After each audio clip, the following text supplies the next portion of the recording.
நேற்று நைட்டு காய்ச்சி வச்ச கவுனி அரிசியில் அப்படியே நைட்டு விட்டுறணும். அப்புறம் காலையில் எழுந்துச்சி அதில் உப்பு, கொஞ்சோண்டு தேவைப்படுற அளவுக்கு தண்ணி, தயிர் கலக்கி காலையில் குடித்தோன்னா இந்த வெயிலுக்கு உடம்புக்கு ரொம்ப குளிர்ச்சி. நீங்கள் வேணால் ட்ரை பண்ணி சொல்லுங்கள். தேங்க்யூ.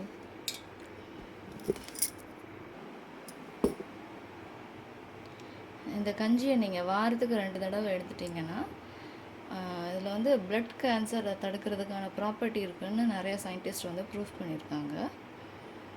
ஸோ நீங்கள் ட்ரை பண்ணி பாருங்கள்.